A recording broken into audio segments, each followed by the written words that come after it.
السلام علیکم دوستوں، میں ہوں آپ کا ہوسٹ محمد سدیس اور آپ دیکھ رہے ہیں ہمارا یوٹیوب چینل پاک سرزمین۔ اور آج کا ہمارا ٹاپک ہے پاکستان اور اسرائیل کا نفرت بھرا رشتہ۔ پاکستان اور اسرائیل تقریباً ایک ہی وقت میں وجود میں آئے۔ اسرائیل نے پاکستان کو سرکاری طور پر تسلیم کرنے کے لیے اربوں ڈالر کی پیشکش کی، مگر اس وقت کے وزیر اعظم لیاقت علی خان نے اس پیشکش کو مسترد کر دیا اور زبردست جواب دیا: جنٹل مین ہمارے روح برائے فروخت نہیں۔ آج تک وہی جرأت باقی ہے۔ ڈیوڈ بن گوریان، جو کہ ایک یہودی تھا، نے اپنے قوم کو پاکستان کی طرف سے خبردار رہنے کو کہا تھا: عربوں کے دوست ہمارے لیے زیادہ خطرناک ہے۔ 1947 سے لے کر آج تک پاکستان اور اسرائیل مسلسل حالت جنگ میں ہے۔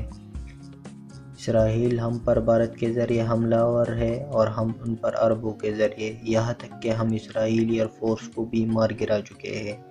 دلچسپ بات یہ ہے کہ پاکستانی ایئر فورس واحد ایئر فورس ہے جس نے بھارتی، روسی اور اسرائیلی جہازوں کو حقیقی جنگوں میں مار گرایا ہوا ہے۔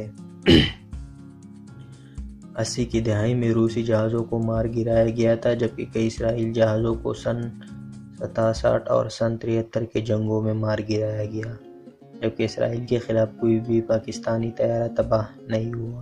اور یہ تب کی بات ہے جب پاکستانی ایئر فورس کو عرب اقوام کی مدد کے لیے بلایا گیا تھا۔ 1984 میں جب اسرائیل اس سے پہلے 1981 میں عراقی ایٹمی ریئیکٹر کو تباہ کر چکا تھا، تو یہودی ریاست نے بھارت کی مدد سے پاکستان کی کوہوٹا میں واقع ایٹمی ریئیکٹر پر حملہ کرنے کی سازش کی، مگر پاکستان کا رویہ دیکھ کر ہمت نہیں کر پائے۔ اگر اسرائیل کو پاکستان کے وجود سے کوئی خطرہ محسوس نہ ہوتا تو کبھی بھی اسرائیل اتنا بڑا قدم اٹھانے کا نہ سوچتا۔ اسرائیل جانتا ہے کہ اس کا خاتمہ اگر ممکن ہے تو صرف اور صرف وہ ملک پاکستان ہے جس کی افواج اسرائیل کے لیے خطرہ ہے۔ 1984 میں جب اسرائیل کوہوٹا پر حملہ کرنے کے لیے پوری طرح سے تیار تھا، تو ادھر پاکستان کے F-16 کے پائلٹ ایک طرفہ حملہ کرنے کے لیے تیار کھڑے تھے۔ ہر پائلٹ اپنی دلی خواہش پر نواگا کے صحرا میں موجود ڈیمونا ری ایکٹر کو تباہ کرنے کے لیے تیار تھا۔ یہ جذبہ آج بھی پاکستان کے پائلٹ میں موجود ہے، حتیٰ کہ آج بھی اسرائیل پاکستان کے خلاف انڈیا کا سب سے بڑا پارٹنر ہے۔ کارگل کی جنگ میں اس نے بھارت کی مدد کی۔ لائن آف کنٹرول پر موجود تمام ریڈار اسرائیلی ہے۔ اسرائیل کے آرمی چیف نے کشمیر کا دورہ کیا اور بھارت کشمیر کی تحریک آزادی کو کچلنے کے لیے مشورے دیے۔ تمام ڈرونز جو کہ انڈیا استعمال کرتا آیا ہے وہ اسرائیلی ہے۔ پاکستان ان کا مشترکہ حریف ہے۔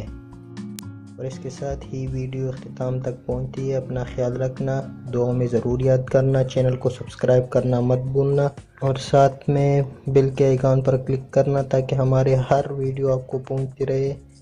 اور ہمیں اجازت دیجیے۔ اللہ حافظ۔ پاکستان زندہ باد۔ پاکستان آرمی پائندہ باد۔